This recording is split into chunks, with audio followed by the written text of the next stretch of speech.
Well, good afternoon. Let me welcome you all to the Woodrow Wilson Center.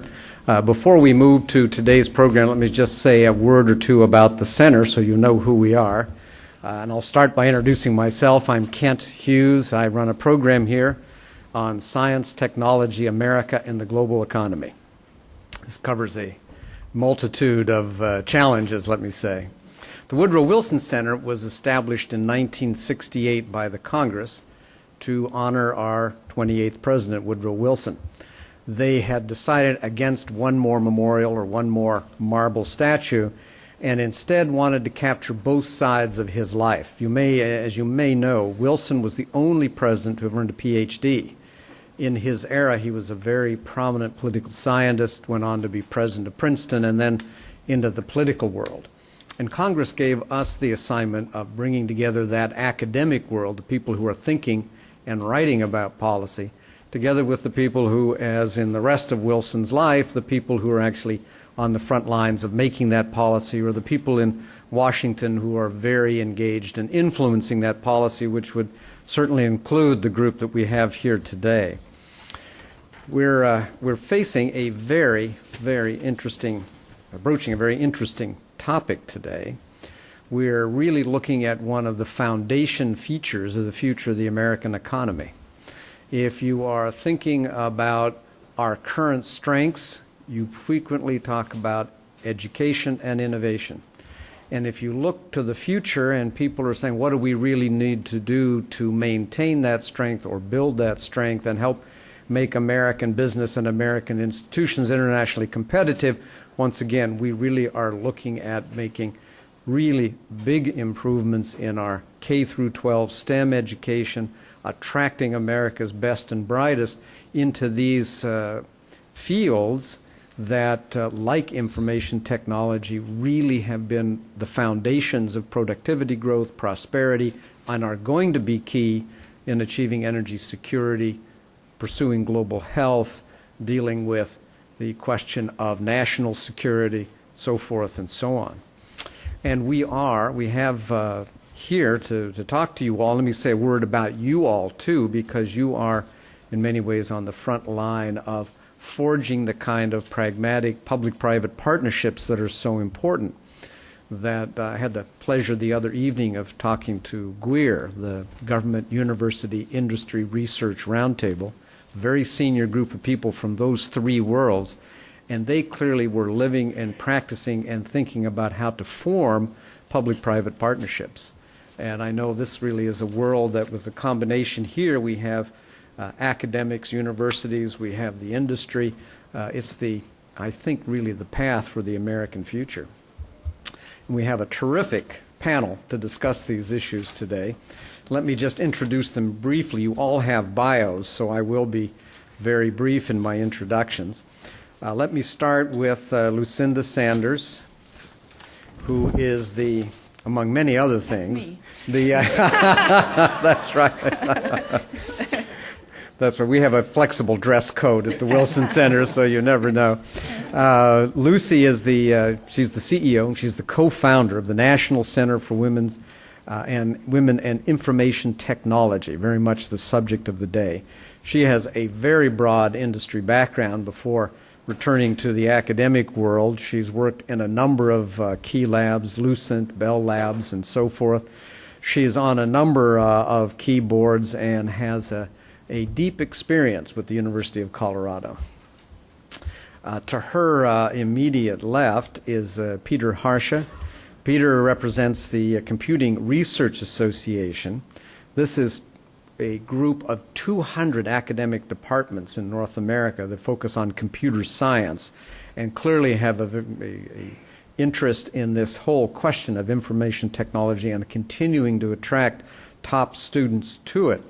And one of the areas where we really see a statistical lag, of course, is among women, which is very much the group that Lucy has singled out. Having been a Hill veteran myself, I'm delighted to mention that Peter worked for 6 years on Capitol Hill, I think on the House Science Committee for Chairman Smith's designee on the Subcommittee on Research, which is now the Subcommittee on Research and Education. And to his left is Cameron Wilson, another veteran of Capitol Hill, who I think worked for Vern Ehlers at one time, who's, as you know, has been a real leader and is now part of the growing physics caucus on the Hill. It's now grown from 2 to 3 after the after the recent election. And Cameron is the director of public policy for the Association of Computing Machinery. They have some 88,000 members. So they're very much on the industry side of things here. Well, without further ado, let me turn this over to Lucy, and we'll proceed with today's program. Thank you, Kent. That's great. We really appreciate being here. I wanted to give you all a sense of how we came to convene this meeting.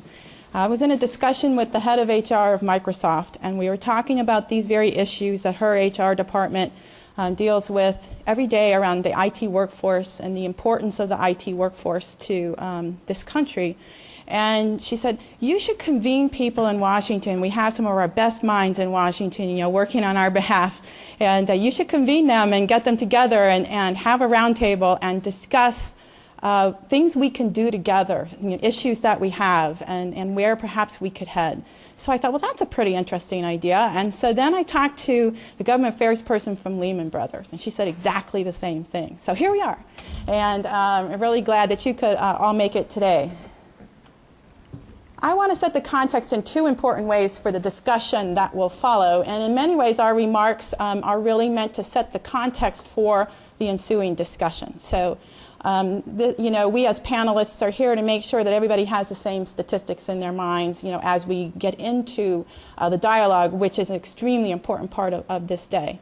The first thing I wanted to mention is STEM education, STEM degrees. STEM is, of course, a part of our everyday vocabulary here in Washington.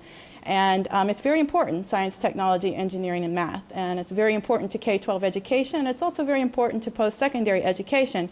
I do, however, want to point out that there are over 200 individual disciplines in STEM. And so, of course, the danger we run when we don't disaggregate them sometimes is that we sometimes don't look at some of the key disciplines for the nation and for our businesses and for our workforce. And so I think that the STEM push has been great. I think Rising Above the Gathering Storm is phenomenal. I think America Competes is great. We wish we had money for it. I think that is absolutely the right push on many different levels to push STEM more broadly, but I also think we shouldn't necessarily not look at some of the individual disciplines. And so that's kind of fact number 1. By the way, does anybody know what mycology is? It's the study of fungus, I think. There are lots of different disciplines in here, many of which may not be important to your workforce. Okay. This is a fungus-free. This is a fungus-free facility. The second thing I wanted to point out about context setting is this. When we talk about IT or computing R&D, we mean a very broad range of disciplines that are in your corporations, in your agencies. So certainly we mean research. Research happens, of course, at the university level. It happens in government agencies, and it also happens in corporations and research labs. So those types of post-secondary degrees and dollars and funding that go to research, very important part of the workforce. To the right in that nice little orange box, we also talk about development. And so this around new software platforms, new hardware platforms, new applications, networks, et cetera. All of those things are a very important part of the development workforce in IT R&D. And then in the middle, we also talk about certain types of skills. This is also an important part of the workforce. We have to install technology, we have to maintain it, we have to use applications wisely in support of our businesses, we have to create solutions, and I believe IBM has some new approach to what they call science services. Am I getting that right? Okay, that this has become increasingly a science to the point where people are talking about it alongside other sciences. We also have to teach. Teaching is an important part of this workforce as well. And then we have different career pathways that lead people into these different jobs in the IT workforce. We certainly have traditional education, and I for one, think that many of our efforts are stop there.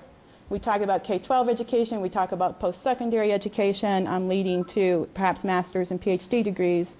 We also do talk about non-traditional, increasingly about non-traditional education and pathways, and including pathways from two-year degree granting institutions, returning military personnel, military spouses, etc. So there's a large non-traditional pathway conversation as well. And then the third thing we often talk about is importing talent from around the world. We actually don't talk so much about some of the talent that's actually being exported to other countries from the United States, but that's likewise an interesting conversation. So the reason why I showed you this slide was because I wanted to say that as part of this conversation today, we want to focus on these two topics of conversation. It's not that importing talent is not an important and intriguing and enlightening and interesting conversation, but we don't want to talk about it here today. There are many other places where this has been discussed and will continue to be discussed. So those are the two level-setting sort of contexts for our dialogue today. Now I want to just spend a few moments on setting some general statistics for the workforce itself. These have all received adequate press, so I don't think we need to spend a lot of time on this, but we do know that the IT/computing job projections are very, very strong. And you see that, I'm sorry, it's an eye test for those of you in the back, but you can see that the longest bars are network systems analysts, computer software engineers, and computer systems analysts. So they are definitely among the projections for the largest growth and the fastest growth. So, and Peter knows more about this than I do, but we know there are more jobs now in IT than at any time during the dot-com boom. So, you know, a lot of the press that we had seen in the past around offshoring taking jobs away, that's taking certain jobs away, but certainly not taking the number or the importance of the IT sector away. We also know that interest among our young people and others coming to post-secondary education is declining in this space. So this is students indicating computing and information sciences as intended major on their SAT test. And this is something that we look at. CRA looks at this quite a bit, and College Board as well, looking at enrollments across the country in computing. And there's a slight upturn. I'm right on that, right, you guys? That a slight upturn in terms of enrollments. Women's, of course, are not increasing, but they've been steadily declining since the early 80s. So you've got a situation where the job projections are quite strong and the interest in enrollments declining. And I didn't even mention the retirement, but you know how that's going to affect some of this as well as people come of retirement age. So how do women and minorities, underrepresented minorities, fare in the workforce in terms of percentages? Again, this is a bit of an eye test, but if you were to look at the computer science, which is the third from the left, you know, the point of this chart is to say that underrepresented minorities really aren't represented at their percentage of the population in computing. So the light green bar is the bachelor's degree, dark green is master's, and the beautiful lime green color is PhDs. And so computing and engineering, other areas, significant underrepresentation by minorities. And then women. Let me just talk a minute about the K-12 pipeline and girls. These are the aggregated results. This is the only longitudinal data set we know of that has tracked gender participation in the different STEM disciplines. So those are the different STEM disciplines. Computing is that little tiny bar over on the left, just in case you were curious. And it shows historic gender imbalance over the last 10 years. The data is from the Intel Science Fair. So this is, Intel Science Fair finalists that half this data set was on somebody's laptop, and the other half was in somebody buried deep in Intel who gave us the numbers, and we put it together, and you begin to see women's participation in the different STEM disciplines. And in computing, it's been historically underrepresented. Other statistics about women's participation, women make up about 15% of AP test takers in computer science, and that number is declining. And the number of bachelor's degrees awarded to women has been steadily declining since the early 80s. In the major research institutions, it's about 10 to 12% of four-year degrees going to women from the research institutions. Other things to point out here that are quite disturbing to me as well: women hold less than 5% of all IT patents. They contribute less than 2% of open source. and they make up less than 5% of all CTOs, Chief Technical Officers. They also start less than 5% of all IT companies. So in addition to being underrepresented in the workforce at large in terms of entry-level positions, they also are not in any particular leadership positions or innovation positions. So what's the bottom line on this? And this is my last slide. Why did I show you all those things other than to level set around statistics? We have a growing demand for IT jobs. Information technology is increasingly running all of our companies, all of our agencies, our lives, our entertainment, everything. We have a declining interest in people to go into those disciplines. We have severe underrepresentation by minorities and women, and we believe that, at least in numbers, if we could engage women and minorities in IT and computing, we could go a long way towards solving some of the workforce issues we have in terms of numbers. But it's not just about numbers. We know that women and minorities bring different life experiences to the design table. We know that innovation and diversity of thought are extremely important and that they will reflect in the services, the products, other things that we bring to market.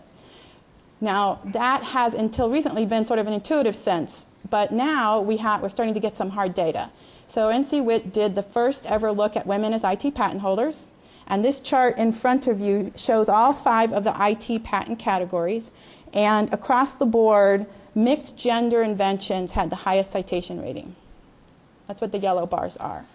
So if you believe in patents as an innovation metric, and it's got to be at least one of them, we know that when diversity of thought is there, that we see more highly cited patents.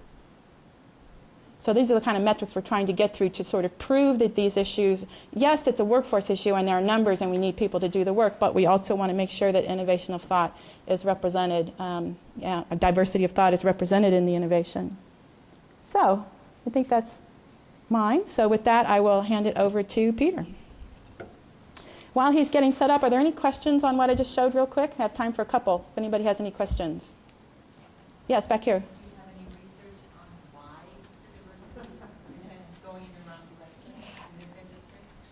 Yes, we do, and it could fill a workshop in its own right. And if there is an interest from the group on doing something, about that, we understand things around the curricular approaches that are used. We understand things around the image in the press. We understand cultural issues that happen whenever there's a minority-majority situation. All right, so we understand a lot of things.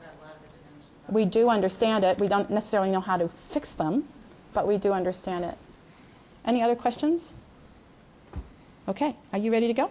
I'm ready to go. Okay. Good enough. It's ready as all ever.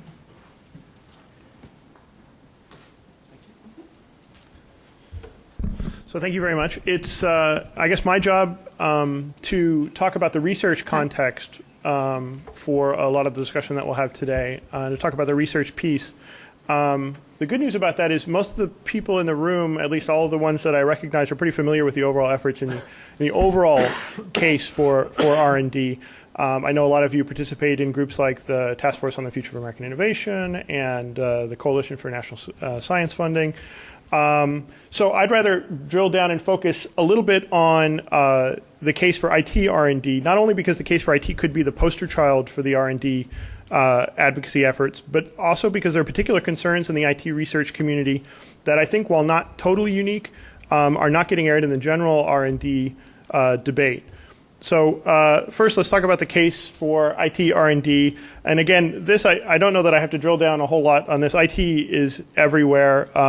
The contributions that it makes are across the board, from enabling much of our national defense, providing better health care, powering the science, including enabling whole new disciplines of study like bioinformatics and nanoelectronics and optoelectronics, and the list goes on, and driving our economy. Indeed, the impact of IT on the economy is very well documented. The so-called productivity paradox. This is the idea that computers show up everywhere except but the productivity statistics that was very popular in the mid-'80s and early '90s. That's been rather thoroughly addressed and pretty completely addressed, I think. And research has shown that the dramatic increase in productivity that drove the U.S. economy from 1995 to 2002 was almost completely powered by factors related to information technology. I don't have enough time in this talk to go through all of the literature, but I would point you to this fantastic report by the Information Technology and Innovation Foundation's Robert Atkinson and Andrew McKay. They do a great job of summarizing all the research on the subject and laying out exactly how IT enables innovation in American businesses and drives the processes that have given us the leadership role that we enjoy right now in the world economy. What I'd like to focus on instead is how the innovation occurs within the IT sector, how the innovations that power all the other sectors happen, and the role the federal government plays in that process, and the concerns that we have about how that role is changing. The short answer is that those innovations occur thanks to a, quote, extraordinarily productive interplay of federally funded research, federally funded university research, federally and privately funded industrial research, and in entrepreneurial companies founded and staffed by people who move back and forth between universities and industry. And this was the conclusion of a 1995 study by the National Academy's Computer Science and Telecommunications Board. In that 95 report, the members of CSTB attempted to map out how they saw that process working by putting together this somewhat complex-looking chart that's come to be known as the tire tracks chart. It's hard to see up on the screen. I had some printed out and available at the table, so I hope you were able to grab some, because it's a really sort of fascinating chart. And the chart is really a look at the different subsectors of the IT industry and how they developed over time. Basically where the work on the technologies began and how it proceeded. And the chart moves from left to right, and so the top lines there are, that's the timeline from 1965 up to 2000. On the left, you have the different sectors of the IT economy. On the right, you have the products and the programs that sort of resulted in that.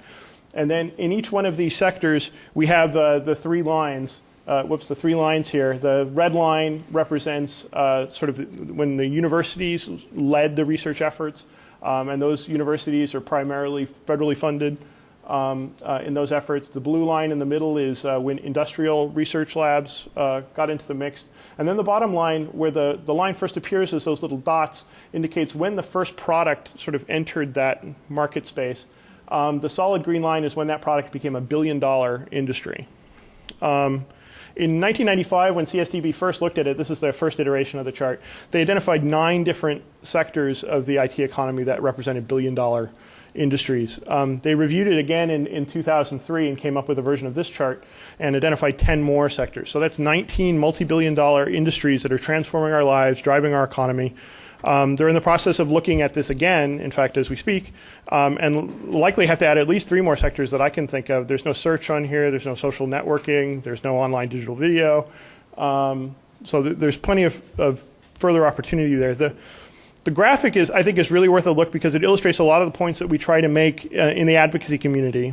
You can see the complex interplay between federally supported university basic research and industrial research efforts. Sometimes the initial ideas come from university and things like time sharing and the internet and graphical user interfaces. Sometimes the ideas originate in industrial research labs and then require further work in universities, things like RAID and RISC, the RISC processor chip design. But in each case, you can see that the industry-university research relationship is complementary. University research, with its focus on really fundamental long-term problem solving, doesn't supplant industry research at all.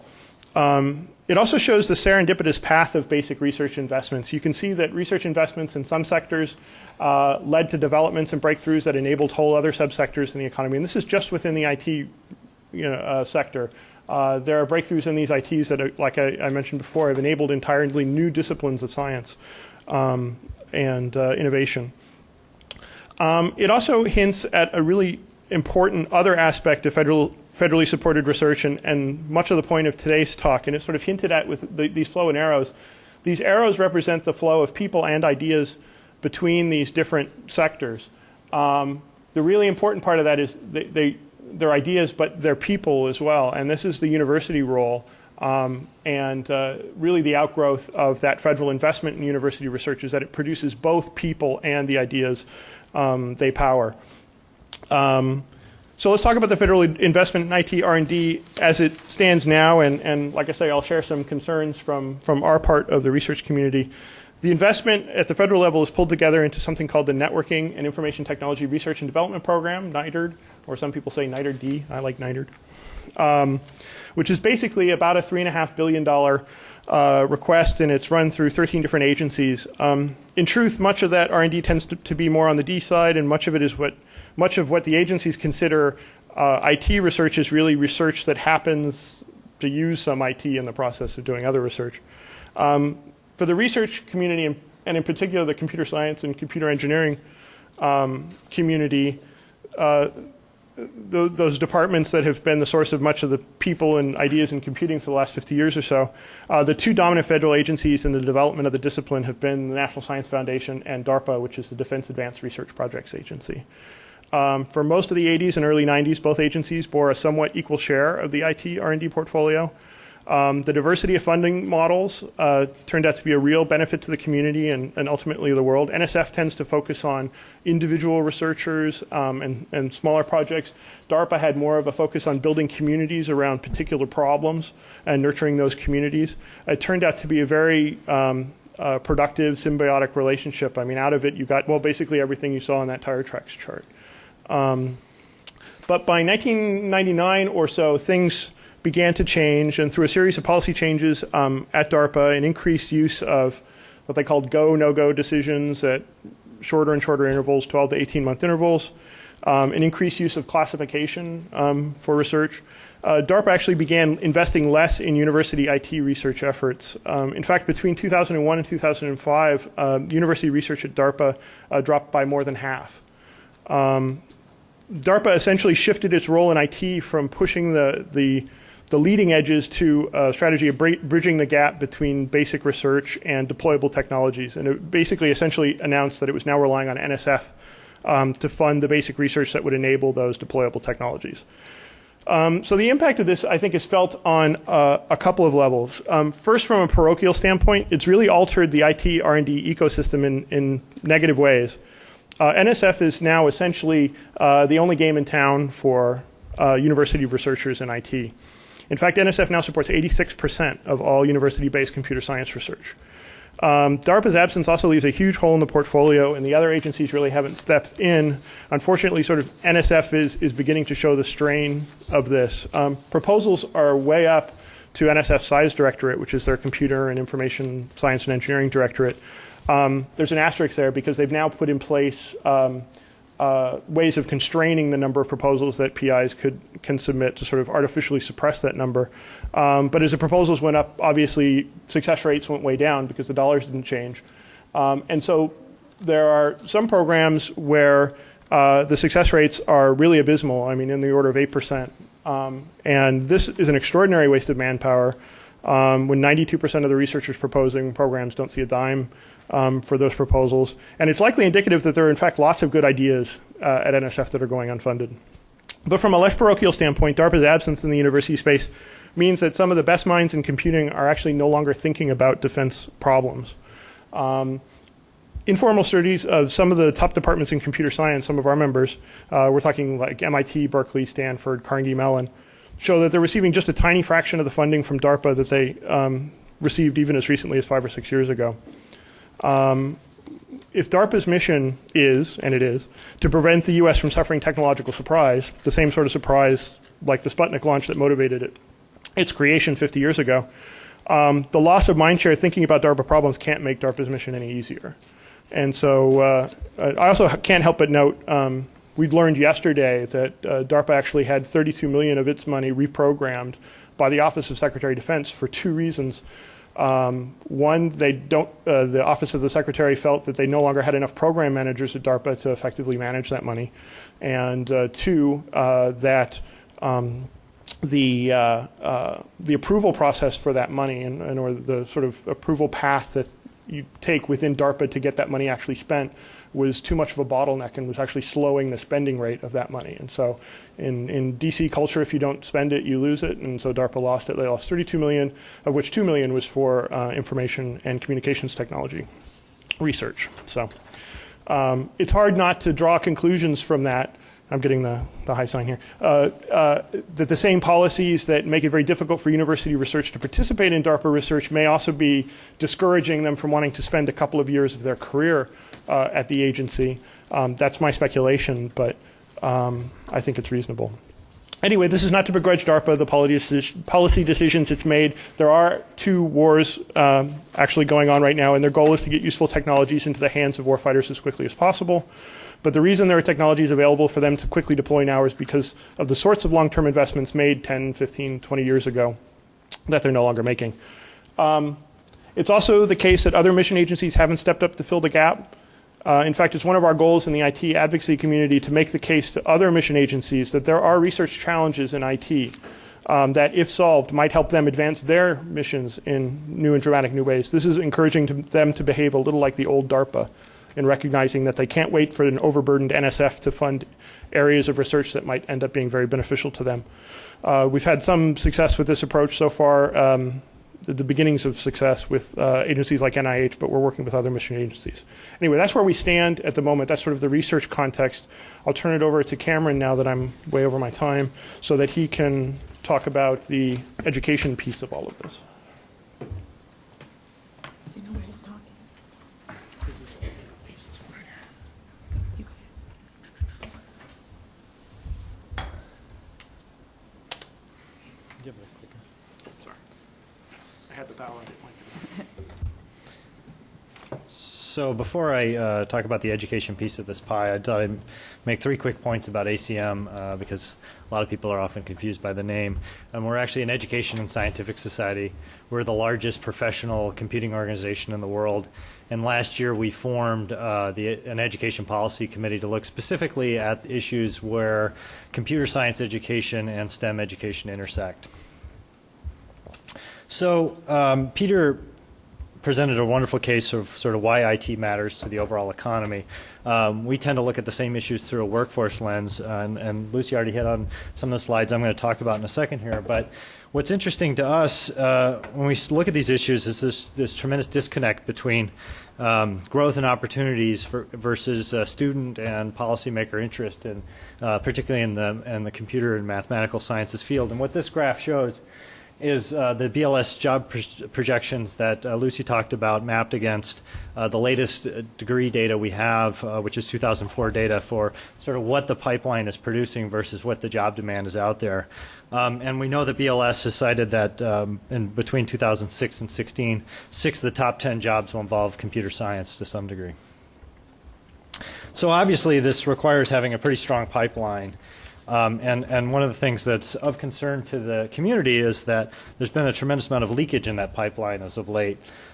This is reflected at the undergraduate level, where this graph shows both the bachelor's degrees granted in computer science and computer engineering, and also new and freshman enrollments in these fields. It's declined since the dot-com boom. It's leveled off as of late, and we're hoping that's going to turn upwards now and begin an upward path, but there's been a tremendous amount of leakage ever since the dot-com bust, which is of deep concern to a lot of people in the community. At the high school level, the leakage is even more significant, and so I'm going to spend a little bit of more time on this. This reflects AP tests taken for the past 10 years, and what's interesting here is that the computer science has essentially stayed flat while all the other sciences at the high school level have grown substantially. And environmental science passed computer science in 2002 in terms of the number of AP tests taken.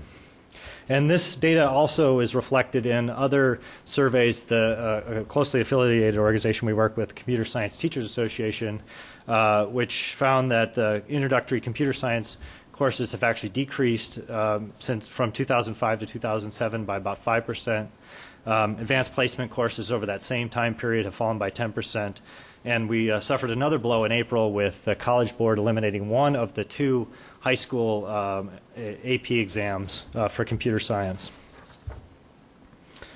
Lucy already talked about this in terms of equity issues, but you can see this is, again, 10-year AP tests broken out by female participation, and there's been equity progress in every single discipline except computer science.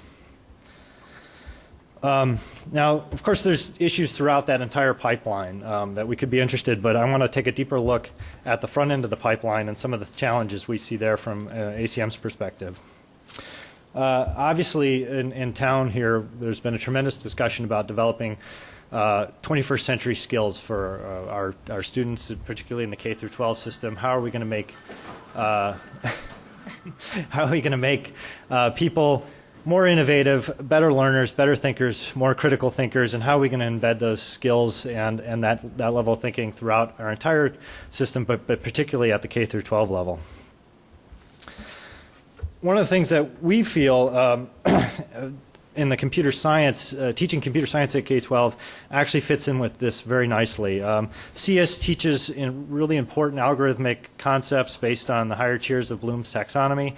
If you go into the report that I had mentioned in the previous slide, the 21st Century Skills Report, this is one of the important concepts that they talk about in terms of bringing out Bloom's cognitive taxonomy. It teaches important design, creativity, problem-solving, analysis issues. And these skills are not only important to computer science, and when students enter in computer science at the undergraduate level, but they actually reach across all disciplines, and we see research that shows that they're an important tool for post-secondary studies as well. Teaching computer science at the K through 12 level also creates a better understanding of the role of technology in society.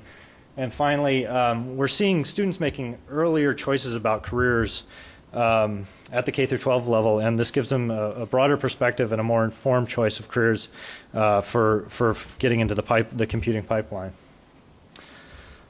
Unfortunately, getting computing in this crowded curriculum is a difficult chore.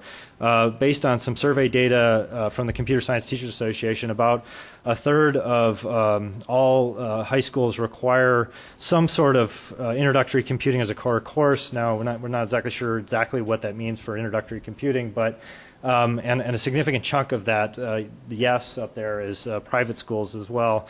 But this sort of reflects on a difficult fight of getting computer science built into the curriculum as a core course. Obviously, we would like to apply the principles that we talk about for having a rigorous computer science curriculum in a cohesive and seamless manner throughout the entire K through 12 system.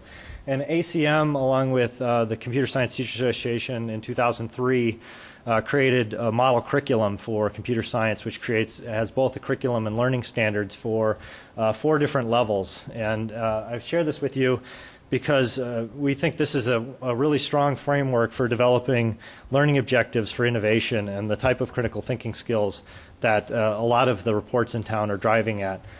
It ranges from sort of really basic things, foundational knowledge, basic use of technology in the K through 8, all the way up to really in-depth thinking at level 4, which would be a college preparatory course. An AP course would count as at the level 4 criteria.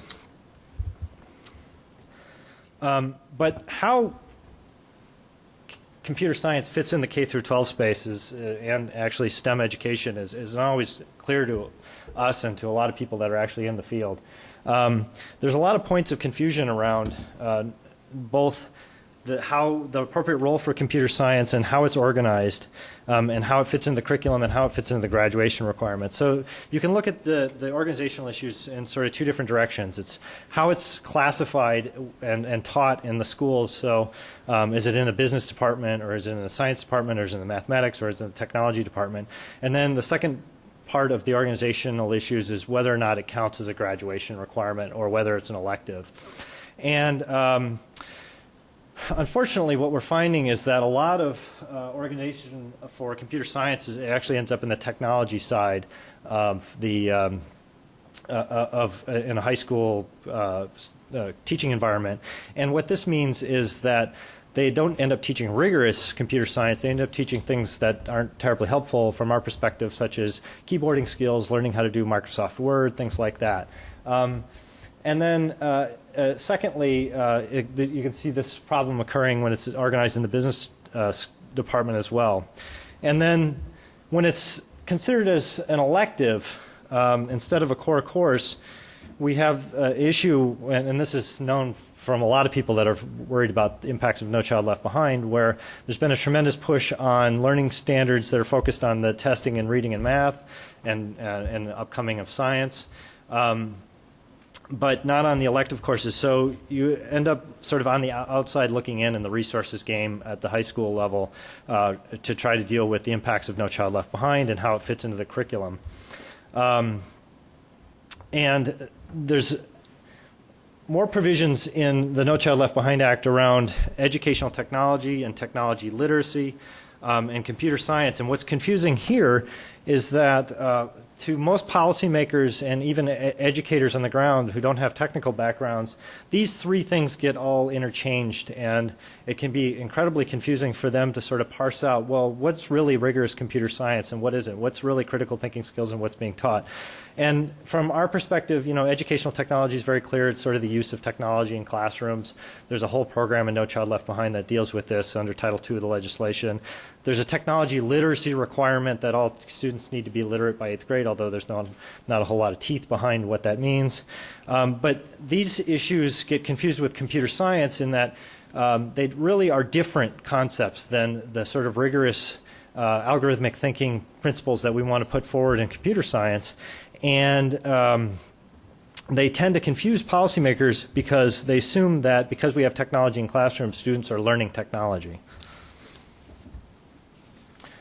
And then caught up in all these organization issues are the teacher certification problems. So this is really a good example of this is when a computer science course is organized within the context of the business department of a high school.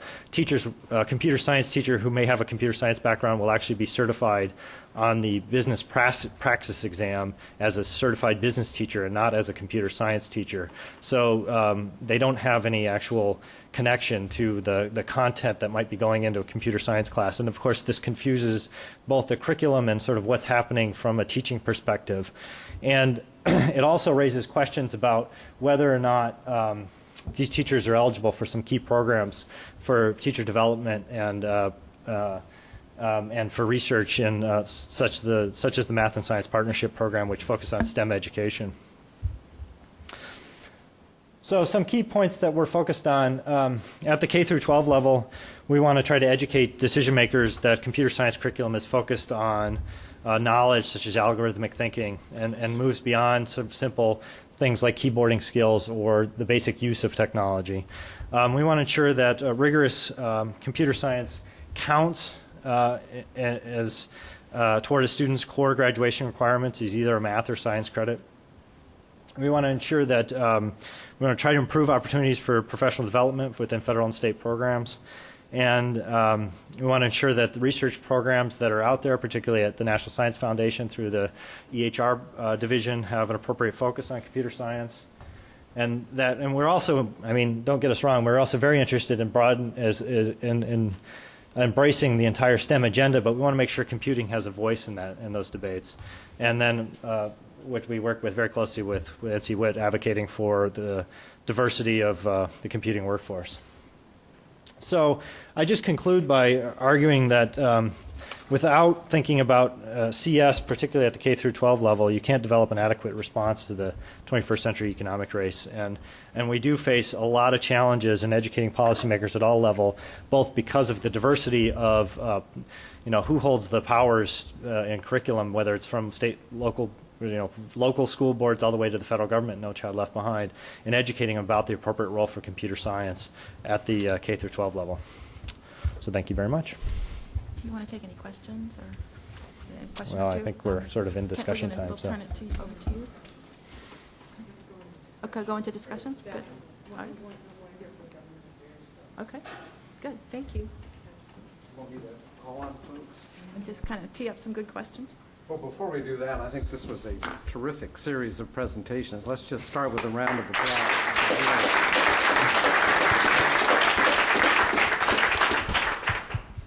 And if I don't see an immediate hand, I always have a list of questions in my own pocket. And I wanted to, as I looked at this and was thinking about the curriculum here in the United States, I wondered if there are lessons that we might learn from, say, the East Asian, South Asian, or European experience. How do they weave computer science into their curricula?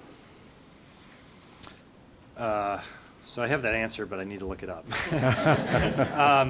The short answer is I know Europe is stronger, particularly as of late. Countries like Ireland have built computing, I'm pretty sure, is a mandatory course at the high school level. Israel does this as well. I don't know about the elementary and secondary education programs of Asia. I mean, the educational systems in Asia tend to be a real mixed bag, and I don't have enough information to talk about those. But I know Europe and Israel have been pretty strong and have gone down the path of requiring computer science at the high school level. Thanks. Paula, and then we'll take the gentleman in the back. Question to the group.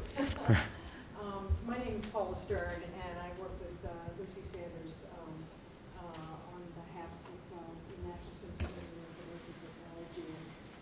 Thank y'all all for coming today, and we really wanted to hear what your take is as folks working for corporations here in Washington, and the degree to which this type of a presentation about the projections for the future in IT workforce with your corporations is not going to be met if we continue at the rate and with these presentations involved here. And I just first want to kind of take a measure of whether there is something you would like to have come out of this meeting that would be responsive to your concerns of your corporation back in your headquarters. Gentlemen, just tell us who you are, and then the lady. Basic question. I have a basic question on the research. In all of this, has anybody asked kids why they're not doing this? I mean, what answers are given? Why are kids studying what they are? As a father of a 16-year-old, I have some ideas. But I'm just curious, why are kids not saying why they're not doing it? Well, we do know a pretty good bit about this. A lot of it, well, there are several things. One, they're not exposed to it, really, in the way that we teach computing today. Cameron teed up the percentage of schools that actually offer core, some type of core computing class, but it's often a class that says, here's a programming language, here's how you use it. And it's not necessarily a class that is one of top-down critical thinking, solution, the types of things that you would do in your businesses. And so in some ways the introduction is many kids don't have the introduction, and it's often something that isn't as enticing and exciting as what I believe computing careers are. So that's kind of like Lucy's thought number one. The second thought is the image of computing in the popular press and in the media is a very geeky, nerdy kind of thing. Now we sometimes tend to see. Have you seen Beauty and the Geek, for example? I mean, it's rampant, and young people would rather be caught dead sometimes than being viewed that way. And so I think that. Those are not the only reasons, but it's very hard to get excited about a profession or a discipline that you're not exposed to in a very good way. They're not required to take it in high school, as Cameron mentioned. The image is not attractive. So there are a variety of things like that. And then I frankly think the offshoring discussion that was so popular in the press for a while about all the jobs are going offshore and this is a dead discipline and blah, blah, blah, blah. Really did us some harm. So, long answer to your short question, we talk to kids all the time about this. Once kids get turned on to it, there are a number of them that are pretty excited once they see it presented in the right way. Your mention about the popular culture made me think of Kelly Carnes, who's, just raise your hand, Kelly, so you know who you are, who in the 1990s was going around the country advocating a TV show called L.A. Engineering. But we didn't quite get there yet. I think there was a lady down here who had her hand up. Yes.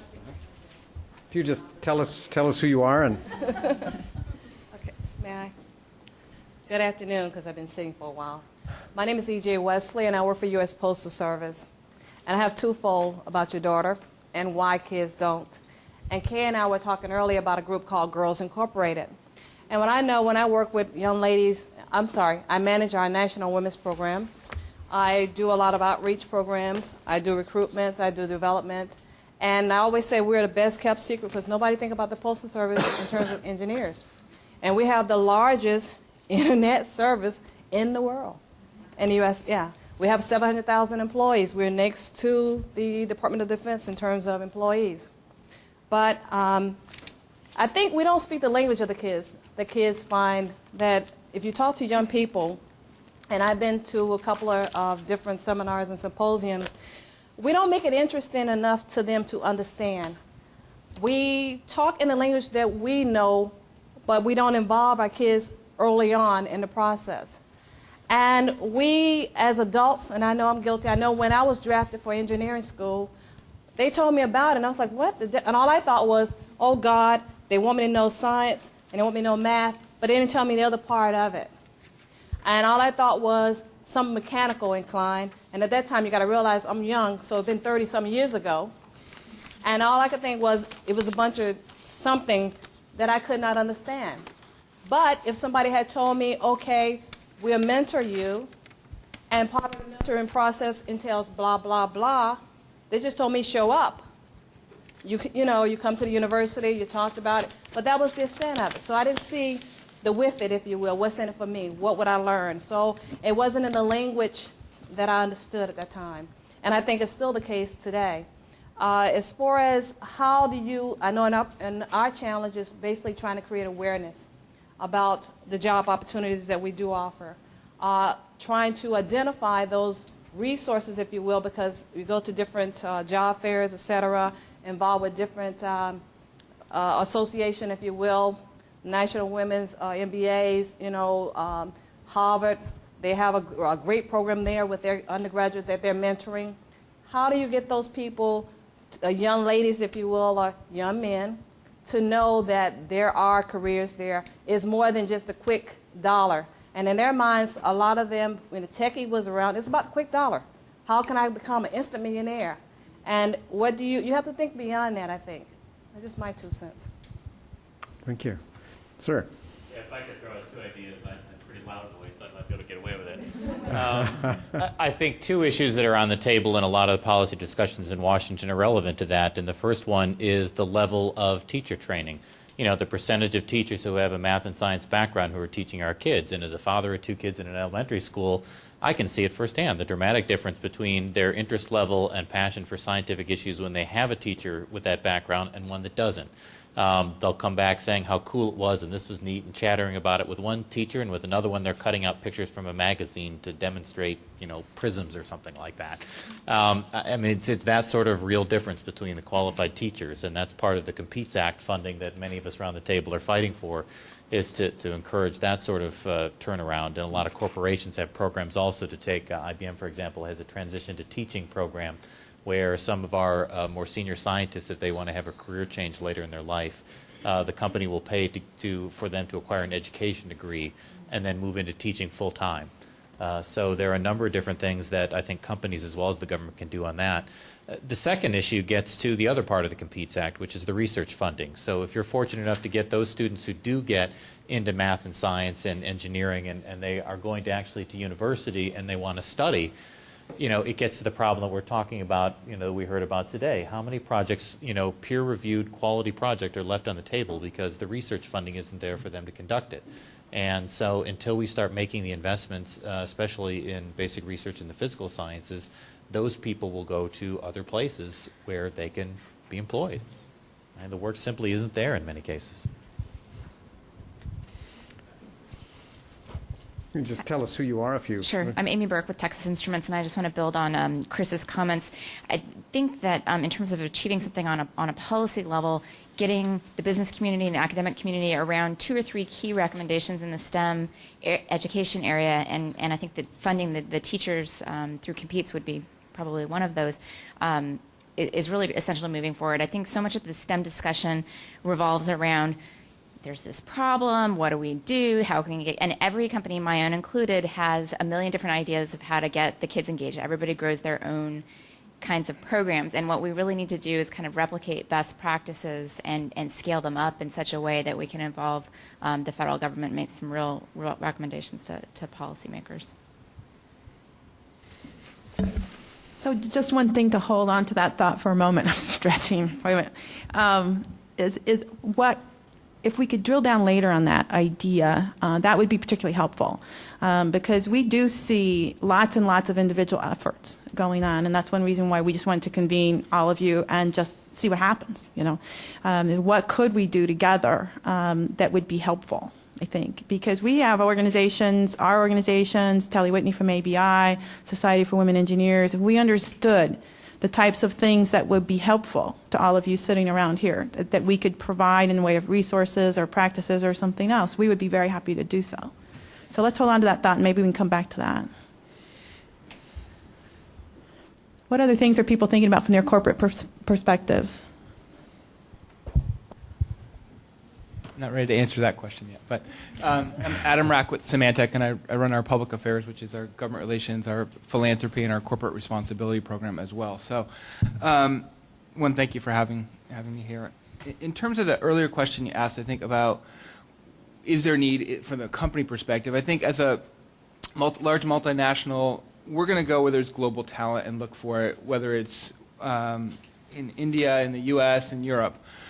What I do think that is an issue, though, is how do we get that innovation that's more local? We're a company who's bought 20, 30, 40 companies over the last 10 years. We're buying small companies in the U.S. That's where we're finding a lot of the innovation that we're building on. And so if we don't have that ground-up innovation with the small and medium-sized companies, I think that's where the competitive advantage dissipates for us in the U.S. and as a larger corporation. I think in terms, let's point out, we're all kind of looking at different options of how we can support both from a diversity standpoint, getting more women into engineering, growing talent. But I do think if we get around one thing, and if the answer is computer science curriculum in schools, then let's get behind that and push that together as an industry, as a partnership, and we can all go do some of our own things later on that help support that, but let's get behind those 2 or 3 goals. Hi, I'm Carla Pollard from Avon Products, and I guess what I'd like to say, building a little bit on the concept of innovation, for Avon, our tagline is the company for women, and our business model is primarily direct selling, and the majority of our customers and the majority of our representatives are women. So when you think about it from a technology perspective, it's like if you have the majority of your consumer base that is buying your product, but then when you think about it in terms of technology and who is trying to work in terms of an R&D to create the products that are being made, it's mostly men. When you think about the different forms of technology from a web enablement perspective, which allows our representatives to place orders electronically and to sell orders to their customers electronically, who's doing most of that? It's men who's mostly doing that. And not to say, that of course the men haven't been doing a great job, but why not be able to have some of the female representation who are actually, on the receiving end of those products and those technology services, be a part of trying to develop them. So for us, we have about a 1,500 IT person organization in Avon worldwide, fairly distributed around about 50 some odd countries. And, when you think about that, it's like, we only have maybe a 20%, 25%, female representation in IT. And then, of course, as they proceed to go higher, then that number gets lower. So, our interest is, what can we do to start building the pipeline earlier? So if that means for us, trying to get involved with programs at the elementary school level, at the high school level, whatever it is, to kind of help us to get young women more knowledgeable about technology and some of the benefits of it and how they can actually participate, then that just helps us just to kind of build that pipeline, not only for technology but then also just for the company's sustainable growth as a whole. I was struck by both of your comments in terms of thinking about how to bring people in and in a sense having a common and widely accepted computer science curriculum for the K through 12 schools. might be very effective. I just wonder if any of you are working on that, or if you have some thoughts about how one might develop it. This is something that seems the kind of natural for a public-private corporate university, and actually K through 12, perhaps even the community colleges, as an element that ought to be at the table as well. Yes. I'm Jane Howard, and I work for Bechtel. And I come to this forum through the Society of Women Engineers. So that's where I came from, and I'm in that great big middle column called skills. Bechtel is a construction and engineering company. We're totally, practically applications-oriented. But mine's a good story, because when I came to Bechtel, only 3%, less than 3% of the graduates in physical sciences were women. And now it's up to 11. But someone said something earlier that I see with my children, this generational gap. If I don't talk to them in IM, text messaging, or Facebook, these pearls of wisdom don't even reach their hearts and souls. So I'll tell you from a practical standpoint what we're doing, and it might be some of this best practices that we can bring more people into the pipeline. We've been in business 110 years. We employ about 40,000 people right now, and we're in the United States plus 50 other countries. And we talk about this engineering pipeline because if you don't have future employees, you go out of business. They retire. And so for us, you have to start early, and you have to send the message out by many different vehicles and get the largest possible reach you can, and the best results always come with personal touch. There are 3 pillars at Bechtel. One is the financial support by way of grants.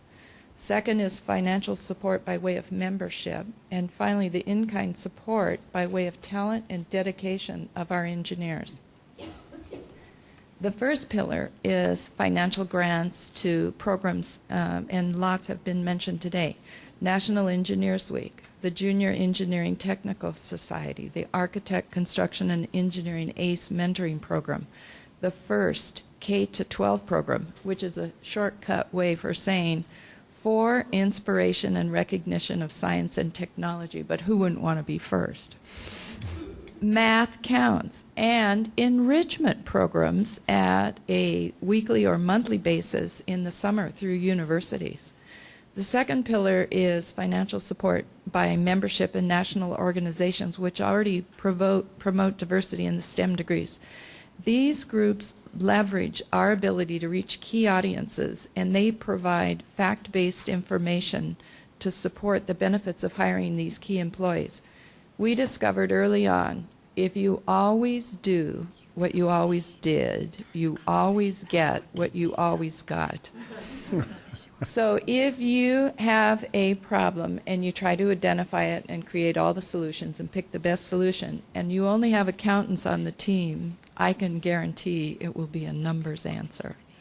And we work to get cross-functional teams, because the more diversity you have in the team, the more storming there is and disagreement. But boy, the solution they come up with is rich and practical and flexible and durable and disciplined. And I will tell you, some of our best results happened when we decided to bring the field construction managers into the design engineering team. And, you know, at first they were overwhelmed, and the discussion goes on. And finally this young man said, "Boy, that's a thing of beauty." He said, "But, you know, I could never build that." And if you can correct it then, it's a penny's error. But if you have to redo it in the field, it's a field change order notice, and it's very complicated. So the second pillar, we support membership in the National Action Council for Minorities in Engineering, the National Society of Black Engineers, the Society of Hispanic Professional Engineers, the Society of Women Engineers, MentorNet, and also various university diversity activities at key engineering programs. Then this third pillar is our engineers themselves, each doing their part to build relationships, to provide role models, and to inspire and attract young students to STEM careers, and more importantly, to serve on the committees of the national organizations. The pillar this pillar is the most pragmatic, and it's the most revealing to me. Our engineers are actually excited about engineering. They're proud of their work. They love their profession, and the engagement at the one-on-one level is very inspiring, and I marvel at the energy they bring. They can put in an 8 or 10-hour day and then go out and mentor someone in math or science, and it's like electricity. So whether they're participating in Introduce Just One Girl to Engineering, or in the Discovery program, which we spell DISCOVER, capital E.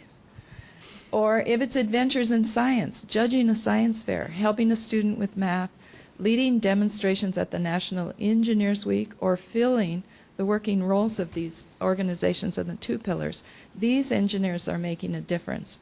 And they don't work 9 to 5. They aren't paid, but they are so inspiring. Finally, some examples. Our employees host hundreds of Boy and Girl Scouts in Saturday workshops. And, the Scouts can earn badges in science, technology, engineering, and math. And that's a real interest trigger for going on, and they don't lose contact with these people. I'm surprised how long and durable the relationship is. We also serve as mentors and judges at Future Cities. They help junior high students build bridges out of toothpicks, and then they take their time to go over to a local university and test it to failure. And you learn more about torque when your toothpick bridge goes spinning out because it wasn't exactly square as the pressure comes down. But then, it's a visual, but then they sit down and they do a lessons learned. How can we build this bridge better next year? So these are very practical 3 pillars. We provide financial support to programs, to organizations, and also it's our engineers. So. Before we go to the next question, I wonder if the panel, Cameron or Peter? Yeah, I just want to Lucy clarify the question around, I think somebody asked sort of about curriculum. So curriculum is, besides publishing, is sort of what ACM does. I mean, we develop model curriculum for all the 5 pillars of the computing world, the computing education world at the undergraduate level. And ACM, along with our affiliate organization, the Computer Science Teachers Association, which represents high school computer science teachers, developed a model curriculum of learning standards, which we feel are very rigorous, very good national standards for looking at computer science education. And I'd be happy to share those with any of you. It's, as I said, we've issued it. It's a 4-level curriculum that goes everywhere from the K level all the way up to the 12th grade level, and it has the broad learning objectives. And I certainly know that there's a lot of interesting curriculum being developed around a lot of those learning objectives that can be plugged in and as modules that I know a lot of people in the community are working on. So we'd be happy to share any of those, any of that information with you. Well, and just to tack on to that, to turn this back to the conversation around things we might be able to do together that could be of interest to the broader community.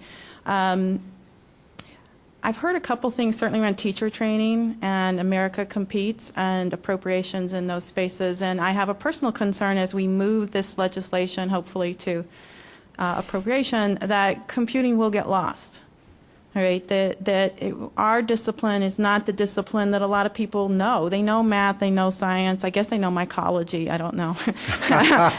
I didn't personally know mycology. But anyway, I really worry that we'll get lost. And I want to tell a personal story about this and then get back to this question about what could we do together in computing. So Paul and I are on a call some months back with a person in the Department of Education who I won't name. And we were talking about this very issue about money and appropriation. And so she's texting me, and I'm texting her, and she goes, "Ask the question." So I said, okay. So I said in front of 200 people on the call, it's one of those intimate phone calls, is computer science a science? according to you and the way that you could potentially, run the programs out of this agency. And I will not kid you, 10 minutes later, the question had not been answered. I was like, well, what do you mean by computer science? Do you mean turning on computers? No, we really don't mean turning on computing. And so I really want to get back to this issue because I am quite concerned. I think America competes is, all those things are really wonderful, but our discipline is kind of a stealth discipline. So teeing up the curriculum, the teacher training, other things that were mentioned, what kinds of things could we do together? And Lucy, there are those of us that need help turning on the computers, so don't leave us. I'll help you, but not with America Competes money. Hi, I'm Susan Baker. I'm with the Information Technology Association of America, and we're actually in the process of traveling around to our technology hubs in the United States and talking with technology business and educators about these kinds of issues. And I'll share with you a very simple comment that I thought was very thought-provoking that was shared in our Seattle focus group about 3 weeks ago. And someone made the suggestion that because there is not high school curriculum around computer science that's defined in every school, it's our chance to call it something else. And that we incorporate the ideas and the principles that are very important to coming away with the skills that are needed. But because kids are so turned off with the image of computer science and we don't already have something in place, let's make it sexy and call it something else so that everyone wants to get involved. What are your thoughts about what that something else might be? I don't know. I'm thinking that I better go back and ask my 16-year-old what he thinks. But I thought that was an interesting suggestion because we really are, somebody says, what is computer science? Is it science? Is it computer? Is it IT? What is it? And everybody has a different answer. So if it was called something else, with a good definition around it, with a curriculum that backed it up, perhaps that would be one way of starting fresh, all of us around the table. Rebranding, rebranding, remarketing, new image. Just wait for the microphone, if you would. Thanks. Just two thoughts, response to both what Lucy said and what you said. First on the computing science and whether the Competes funding would be relevant for it. And maybe Peter could add to this later, but I think one of your slides said that 86% of the funding for computer science comes through NSF. NSF is one of the 3 key agencies we're trying to plus up. For research. Yeah. And they also, of course, do some of the educational, but it's obviously going to take more than that to go where you want to go. But on the research side, it's relevant. The other thing that you had mentioned in your presentation was service science, the thing that IBM is interested in. And much like computer science, IBM actually was one of the entities that really helped launch computer science as a discipline back in the 50s through Columbia University. And so we're kind of at it again with another discipline we're looking at that people say, well, is that really a science? What does that mean when we talk about service science? And it's called different things, sometimes service systems engineering. But when it all comes down to it, it's what we've heard around the table from a lot of people about this blend of disciplines that's needed to make solutions, where you're trying to get the teams together of engineers. When we look at it, the challenges that our customers are facing, IBM, of course, is a business-to-business, company. And if we're working on a solution for a bank or an energy company or an agency or whatever it might be, what you find you need is there's a technology component to it. How do you structure the network? There's a business management component to it. Do you know how to operate a global supply chain, for example? And then there's also because most of the industries we're dealing with are services industries now. About 80% of our GDP, about 80% of our employment are in service industries right now.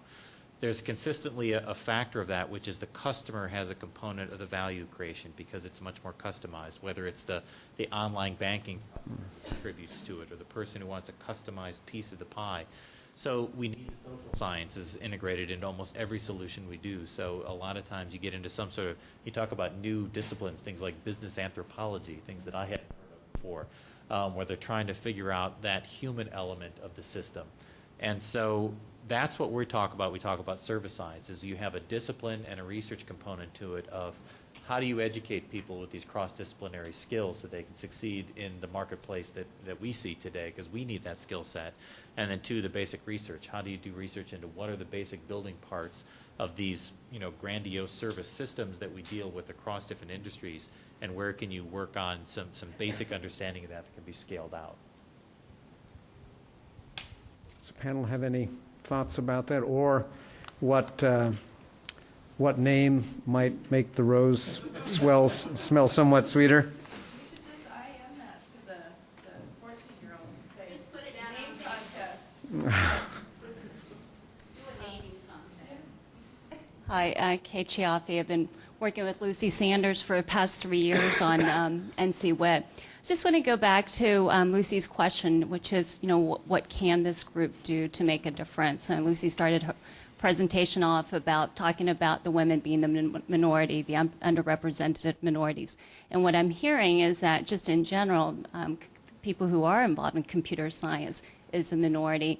So it'd be interesting to hear how does a minority group make a difference? How can we be heard? And as we know, there are a number of people here sitting at the table who are in the minority category, and we're sitting at the table, so we've been able to make a difference. So I'd love to hear just maybe some research or thoughts or practices on how an organization like this can make a difference. Lucy, that sounds like it's maybe in your court. Well, I want to talk about how you all can make a difference. No, just kidding. Well, that's a question that's in everybody's court. Well, and is this on? Yes? Okay. I think that from our perspective, and I'll speak for all of our organizations, we are certainly here to help corporations and agencies with resources and with best practices and with advocacy. We work on an image campaign. We're trying to take all the ideas that you might put out there and mainstream them, basically. And that's all good.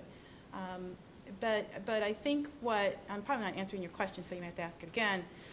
But I think what I personally feel like I can't do from inside NC WIT is influence broadly some of the policy decisions that I know you all can. And so, for example, as you're thinking through your workforce needs and thinking through K-12 education and teacher training and all the things that you care about and push on, you represent a mighty force. And you're in different places all the time, talking to people about these issues and why they're important to your corporation, and we can't do that. So I don't think, Kay, that answered your question necessarily, but I'll leave it open for somebody else to take a swing at it. Yes, sir. Bill Camillo with Microsoft. We'll get a microphone for you in just a moment. Hi, Bill Camillo with Microsoft. I'm a new kid in this area, having just left the Hill, so I'll look at it from a political context. So there is, proving again, there is life after the Hill. Yeah, well, that's still to be reasoned with, Kent. I don't know yet. When I think about what is making a difference, that's my first question. I'm not sure what we mean by making a difference, so I'd like to define what the heck that is. Number one. Number two, I do agree strongly with Adam and Lucy and others that there's got to be 2 or 3 central goals that this group and a whole lot of other folks decide are imperative, a la Sputnik, a la lots of other efforts, the Manhattan Project, whatever you want to reference back over our last 50 years. And then how do you move the needle on the Hill? And it really, I think, is a challenge in a way to try to break through. We are going, unless there's a crazy change in the next 4 months, there is going to be a more Democratic Congress. One would think they'd be more sympathetic to these resource kinds of questions. But then there's a whole group of folks we haven't really talked about that, in fact, aren't in school anymore, have left school because school has not done for them what they thought it would do, whether they're in urban areas or in our more rural areas. And what are we going to do about those 40% of our school-age kids who are disaffected? who don't see why they're here. They don't understand where their self-worth is right now. And if we don't, I think, also target those kids in a more democratic Congress, we may be missing the boat. This isn't just about gifted and talented. I think it has to go way beyond that if we are going to move the needle on whatever set of principles and areas we could agree to. But unless we begin to do that, I think we forget about, you know, the golden rule, and he who has the gold rules, and those members will have the gold. And I think we have to address them on their agenda items rather than us asking them to come to our agenda. I think that's a mistake too many people make up on the Hill too many times. There are many members who are going to be senior in these areas, who are very set, who have established themselves in certain areas, and to break beyond that is going to be very, very difficult. And so I think our ability to sort of address some of those very real, broader social questions beyond our own little piece of the pie and figure out then how that synergy allows us to be successful on our particular piece, I think, is something we may want to think about. Well, I'll just tee up one thing there, too. We've been thinking along with other people around, and I know many of you have too, around returning military personnel and in particular military spouses as well. And as it turns out, military spouses, for example, a large number already have four-year degrees. They need portable careers. IT happens to be a portable career. And we've been working in DOD to try to, you know, with Leslie Arsht and others to really try to move this ahead. Likewise with ITAA and Phil Bond, we've been trying to think through how could we put a pilot program together around military spouses that makes sense. That's an example of something we could do together. Okay, I mean, it's not as complex as returning military personnel and GI programs and a lot of the things that have a lot of moving parts. But military spouses, well, that's something we could do. So that's an example, I think, perhaps of some of the thinking, you know, that you're thinking about, as well as community college pathways and things like that. And the GI Bill, there's been some Yes, this gentleman, we've got a microphone right there for you. My name's John Palafudis. I work for AEA, the American Electronics Association. And even though I agree with what you're saying, I'm going to have to be the stinker for a bit. You're not going to get any help from industry on this. You get a little, but for the next 4 years, industry is concerned about one thing, and that's STEM education and what's going on, as well as H-1B visas and some other things. The problem is industry is looking back and saying, how do we get the students interested in science, technology, engineering, math? Now you're getting very granular. I mean, and everybody's got their little, we all have our little niches. Members of Congress, and Bill knows this as well as any, you know, you'll go to a member of Congress and say, we need to do more in this. And here's the line you get, we're with you on this. That means you're not getting a dime.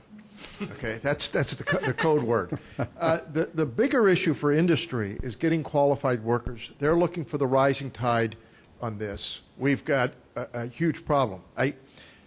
There was an article in Thursday's Financial Times.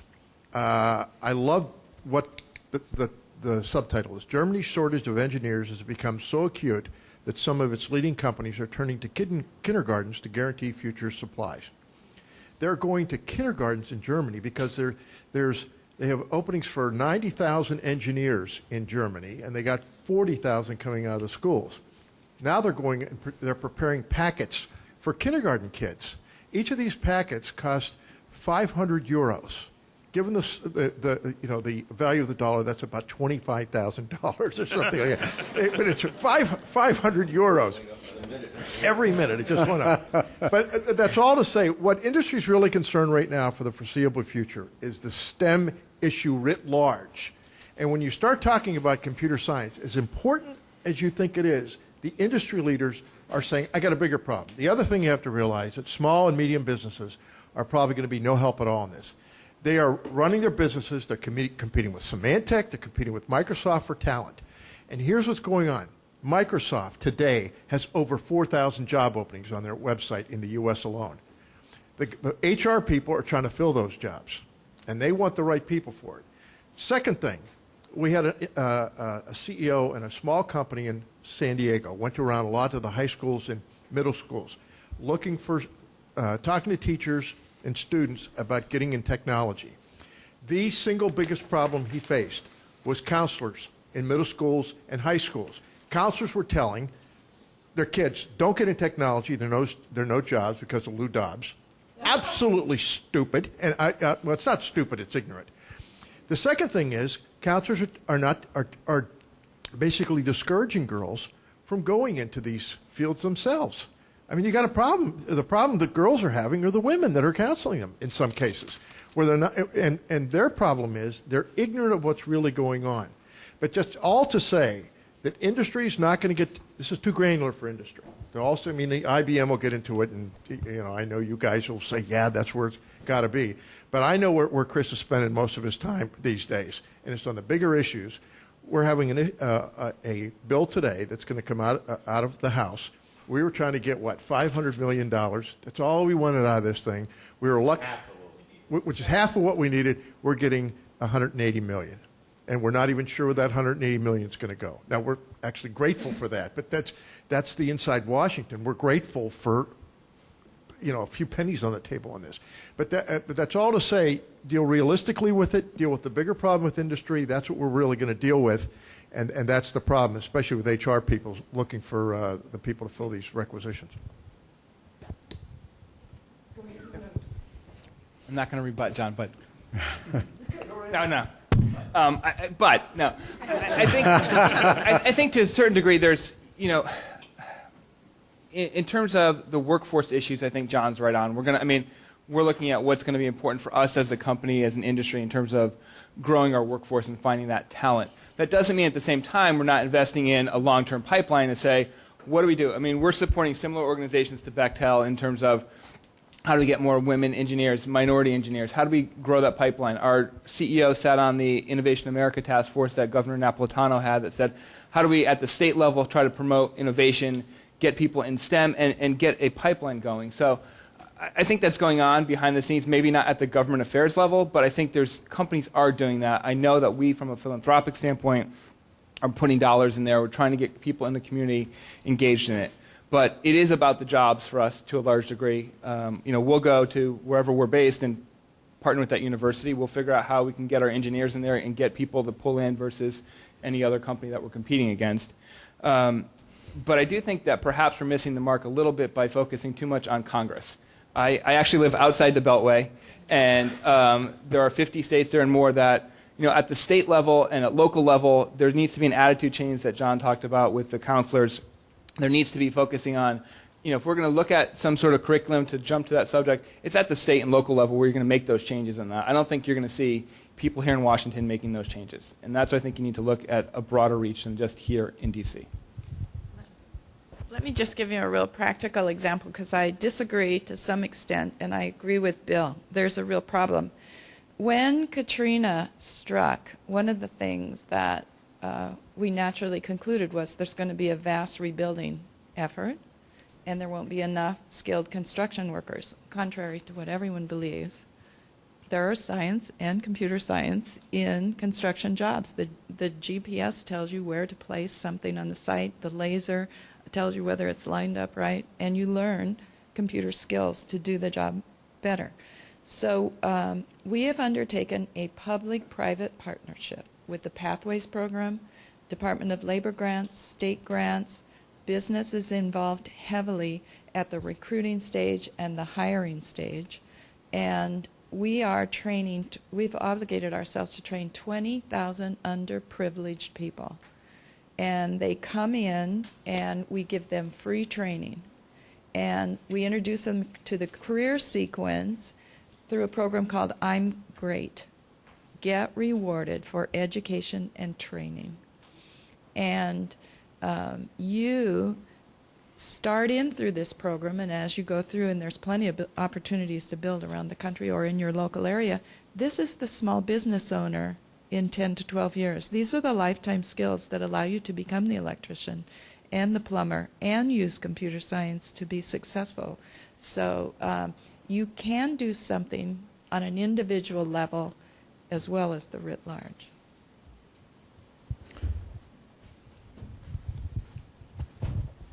Hi, Paul Redifer from Cisco. I want to agree with Adam. I think some of the most interesting things are probably going on at this state level, and what the governors are doing, really driving innovation. You mentioned Governor Napolitano.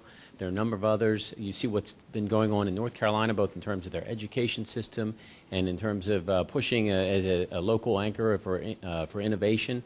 And ironically enough, we don't do a lot of state government affairs lobbying ourselves, but it seems to me that some of the most interesting efforts are happening at the state level, and through pushing community colleges to build on the skills that are anchored, whether it's in biotech in one part of the country or in Texas around a lot of things going on at the university. And I think that the focus almost, while the funding at the federal level and some of the initiatives at NSF are important, but I think a lot can be accomplished too by maybe focusing on some of the efforts that the governors, who really can break through some of the gridlock that's happening here in Washington, can do their own efforts in as well. Paula and then Cameron. Oh. No, go ahead. No. Oh, I don't want to say it yet. You go ahead. No, really, go ahead. I'm starting to count. I'm just trying to facilitate, every other folks.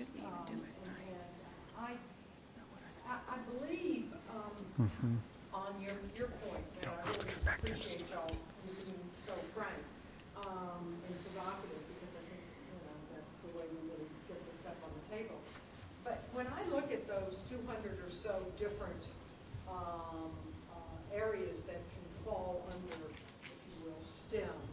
And when I go to hear discussions that include education reformers, I went to something recently that included the former governor of Colorado, and Joel Klein, who's now the chancellor of New York schools, etc., talking in the name of competitiveness, the need for better STEM education.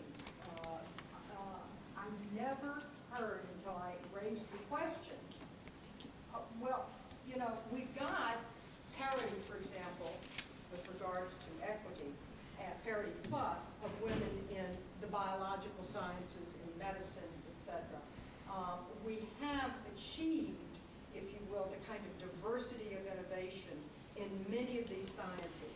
And where you see the trends going in the opposite direction, both in terms of diversity and in terms of quantity, male or female, and where that connects most directly to the need for increased productivity in order for us to be, as a nation, in the lead in terms of global competitiveness. It's IT and computer sciences. So you may say, yeah, well, that's getting too granular, but I think it's actually taking what were obviously going to be finite resources, and when you see Labor Department projections that show that you do not have the skill sets in the pipeline to meet the demand today or projected to the future, then you try to focus your energy and your time and your attention on solving a problem which, when you do solve it, will have a tremendous multiplier effect and a productivity effect in all the other sciences.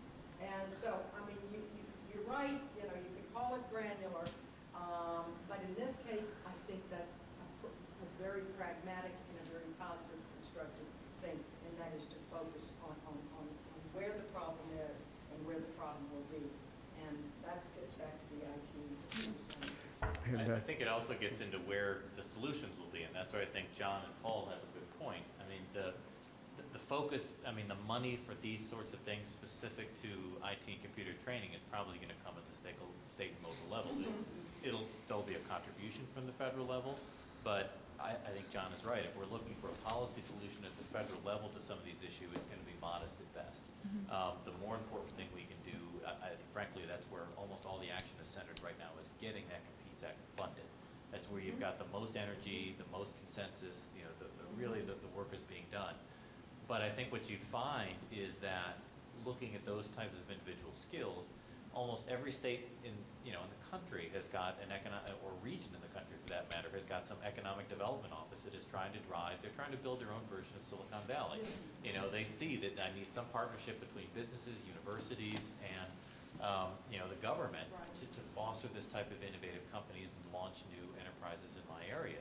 So that's where I think you're going to have some energy, where you'll have some state and local resources coming for training. You'll have community colleges involved. You'll have the industries that have, whoever the large employers are there and what they're based on. I think that's where the nexus will be. And from a company like IBM, the money will flow, but not from the lobby shop. It'll be flowing more from our community relations and from our HR department, who are saying, we, for example, we have a facility, in New York or Burlington or something like that. Well, guess where we're going to invest money to train people, near those facilities or near our research facilities. So that's, I think, what will happen. Cameron had a quick comment, then we'll go to the gentleman here. Cameron? No, you want to yield to? Bobby was going to. Oh, sorry, Bob. Yielding to the gentleman in the front row. I'm Bobby Schnabel. I'm one of the co-founders of NC WIT, along with, of course, Lucy and also Telly Whitney, who's between Paula and Chris. And my day job is Dean of the School of Informatics at Indiana University, but I'm also the chair of the Education Policy Committee that Cameron mentioned of ACM. And I want to give just a tiny bit of perspective. In the year that Cameron and I have been going around mainly this town talking to people, it's been amazing to the extent that people who are deeply ingrained in the STEM conversation don't understand the first two charts that Lucy put up, if I remember correctly. The chart about where the biggest gap is between supply and demand of people, and the chart of the participation of women and underrepresented minorities. So precisely what Paula said. So we really do have, and not just on the Hill usually understands it, or in some of the key offices does. The agencies don't. And many people involved with K-12 at all sorts of levels don't. So coming back to the charge that Lucy gave and Paula gave, if we do come up with a couple of key places to work, I think there really are places where we can use the help of the incredible talent around the table and the corporations around the table, and just getting those messages across and then the steps that come from them. And I want to entirely agree with the point a few of you made that much of that's going to be at the state level. Certainly our conversations about K-12 are almost entirely state-by-state conversations. And again, if we know a few key states and we have ways to get the Microsofts and Semantics and Ciscos and Bechtels and IBMs and everyone in the world in that conversation, it would sure make a difference. Let me just throw out a question based on kind of what I've heard, that it may be thinking about the science isn't the first best place to start. Let's maybe think about these palpable workforce needs, which demand the science, demand a variety of level of computer skills. And if that were the goal that we had, that was the approach that we took, would the 3 or 4 priorities maybe start with looking at the curriculum that has been developed here by Cameron's group, and highlight that and make sure that that's in the hands of what perhaps teachers. You'd certainly want community colleges at the table. Should there be an outreach to counselors? I'm sure there's a National Association of Counselors. How could they not know what BLS is saying about the future? You mentioned the 4,000 jobs on the Microsoft website. I'm sure that's true of many other companies that draw on technology. What do you all think about that? And if those are kind of the targets, how should we best go about reaching those targets? Mm-hmm.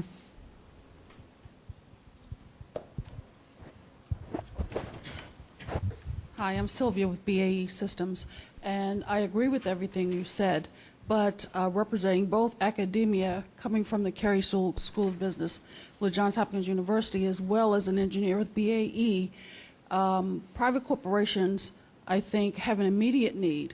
While we can start with K through 12, we have an immediate need that is only going to get worse. We have to strategically, I think, try to figure out how we can transition some of these people or some of these kids into the IT field post-haste, so to speak. And I have a theory, all corporations, regardless if they're 2 people or 2 million people, tend to have strategic plans, maybe 3 or 5 years out.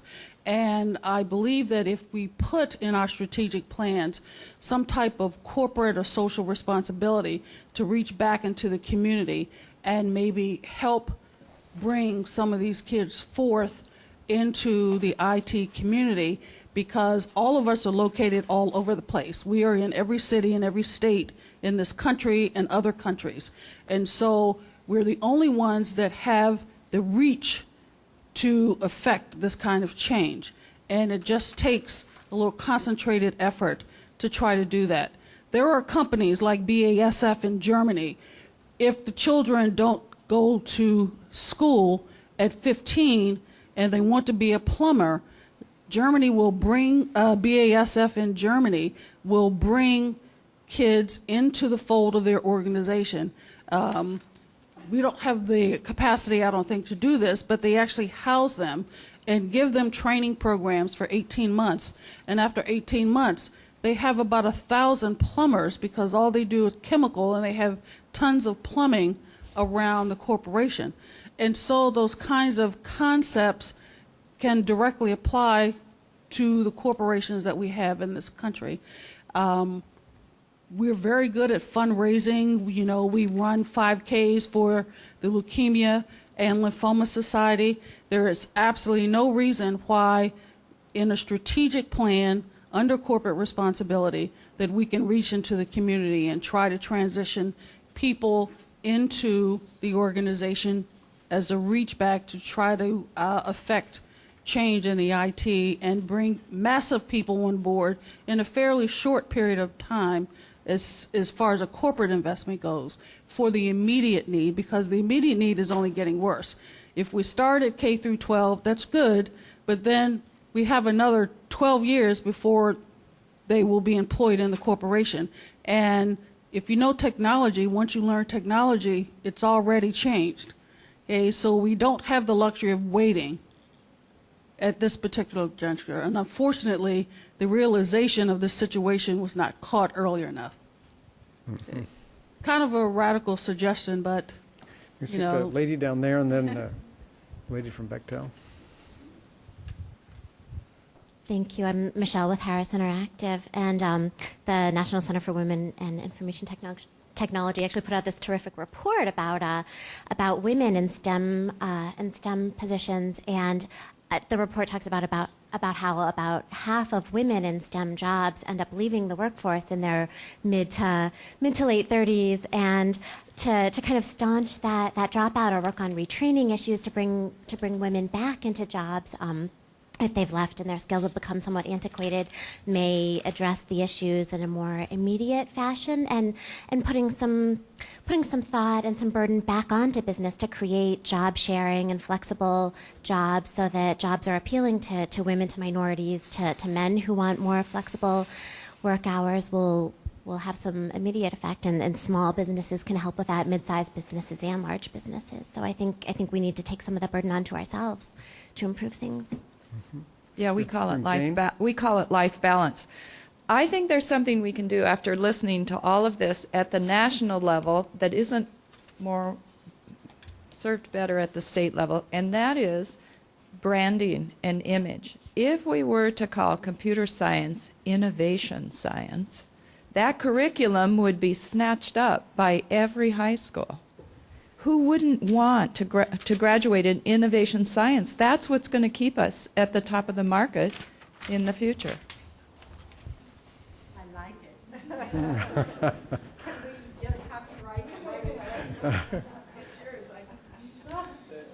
You know, one of the problems often is, though, that the way you grasp young people's attention is to really get them to do the hands-on type of work. And I know we have a program, the Cisco Networking Academy, that teaches networking skills. It's been incredibly successful.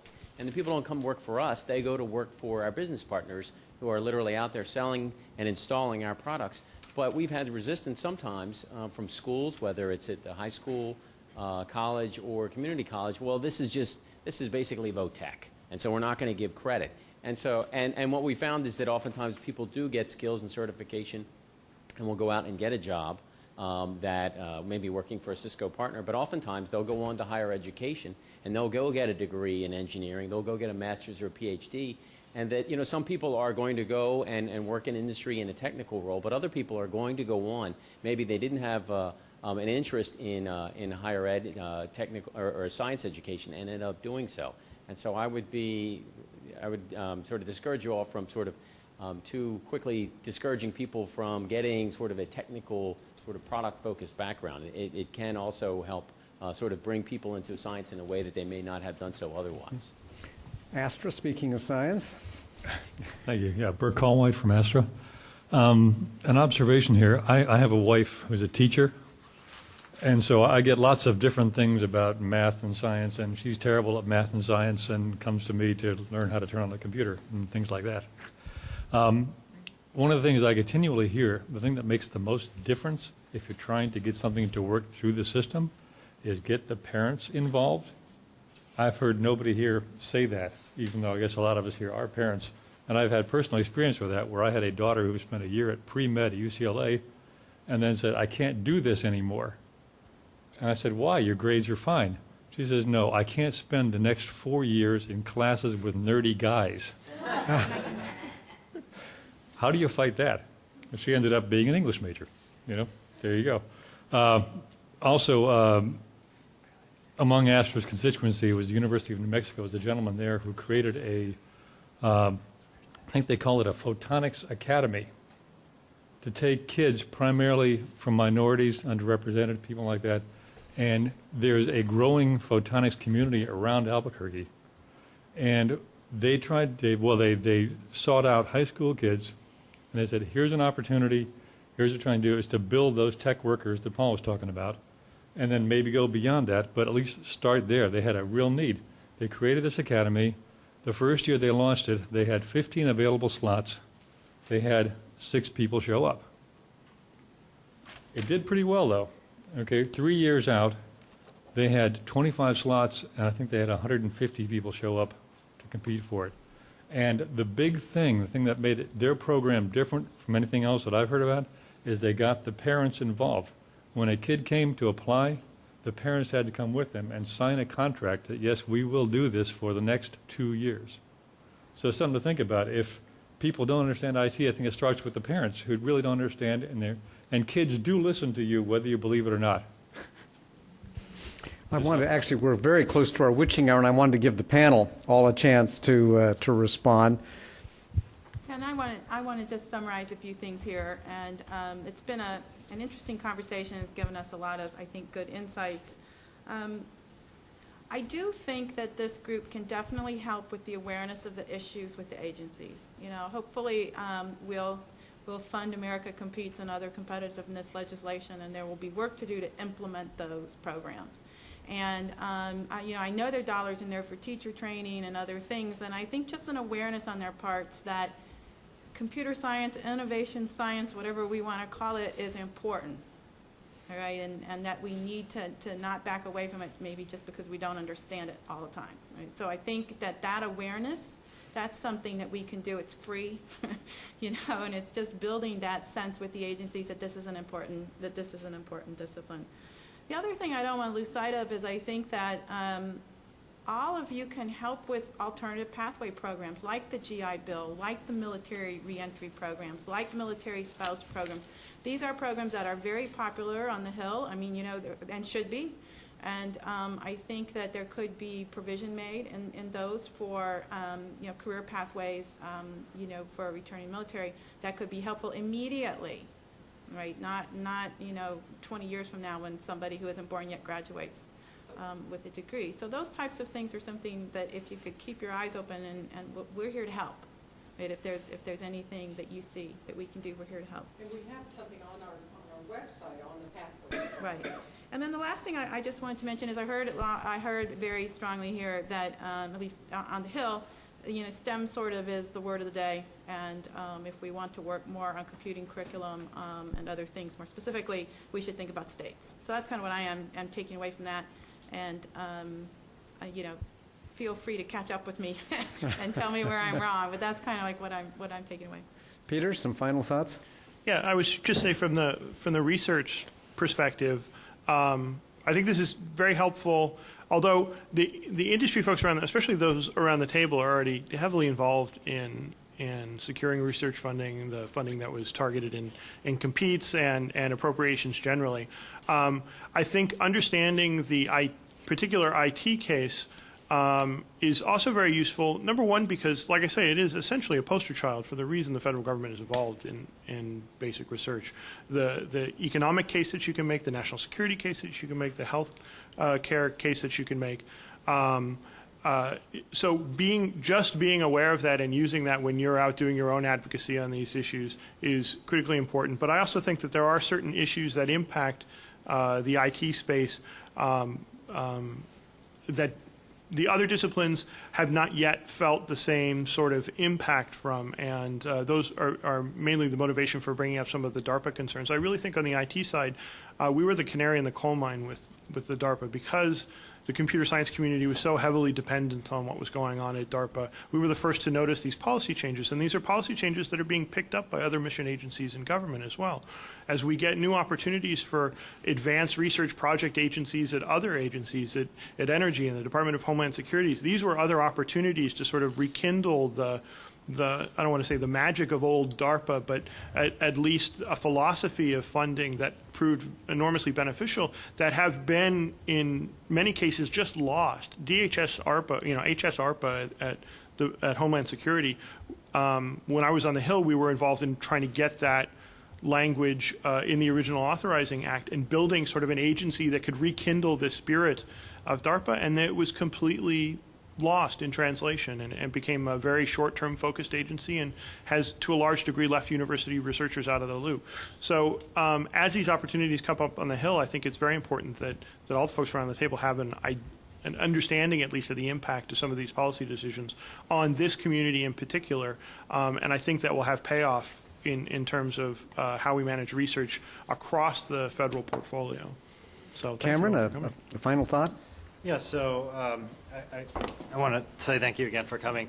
I just want to say, to keep in context the larger picture here when I talk about computer science education, particularly at the K through 12 level, so we're really talking about embedding 21st century skills into students. And, we believe the national standards we put forward are very much meet this demand. But I agree with a lot of the comments here, and Bobby said this is very much a state-by-state issue. I mean, the federal government sort of focused on sort of learning standards broadly, and then the curriculum fights are actually happen at the state and sometimes local level.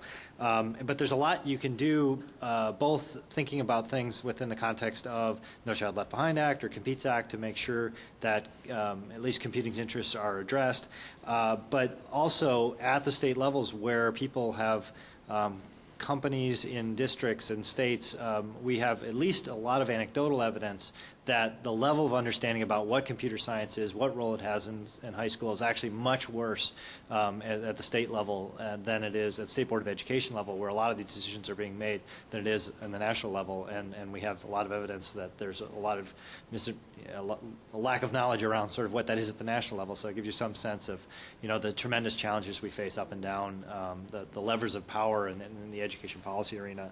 And it's a real challenge. The real challenge is to try to get those standards into place and to have computing count in some degree, and that's going to be our main goal moving forward, and to try to get as many organizations to endorse that concept as possible. Thank you. I just was thinking of Brooke's comment about the nerds and really how that brings up again the cultural challenge that we often face. And the one breakthrough I saw on one comedy show is the son turns to the father and says, "Dad, why in the world are you continuing to stick up for these nerds? What in the world do you think they're going to be?" And the father said, "Son, they're going to be your boss." So, well, thank you very much for coming. And one other thing I did hear from Lucy, and I'm probably putting words in your mouth, but should you continue to meet as a group, bringing business, government, and the universities together to think about those 2 or 3 priorities that you might drive, I think, is it fair to say, Lucy, you'd be delighted to share your materials and to make them aware of the work that you've done and will continue to do? I'll ask a quick question. Has anybody done international benchmarking work on this? I know Taiwan and China have now started programs where they're teaching their third graders computer programming and math in Taiwan and China. It's a requirement of high school graduation that you demonstrate computer proficiency. So if there's some global benchmarking work done to understand where the U.S. stands. Yeah. I think Cameron said that his group Yeah, had I have- begun to do some of that. We, and we have a little bit of data, but we don't. Yeah. I don't think we have a comprehensive set, but I can share with you what we have. At the Wilson Center, we've started down the path of, the focus has been on math and science education, but we could certainly extend it, sort of looking at what do they do right in Asia, what might we learn, what are they doing in Singapore. I understand California is about to adopt the Singapore math curriculum. So, Cameron, maybe we could talk and do some programming around that in the future. It's a good question. Well, thank you for coming. Wonderful discussion. Thank you for watching on the web. And now the more serious discussion will take place, hopefully over a glass of soft drink or wine out here in the hall. Please join me in giving the terrific panelists a round of applause.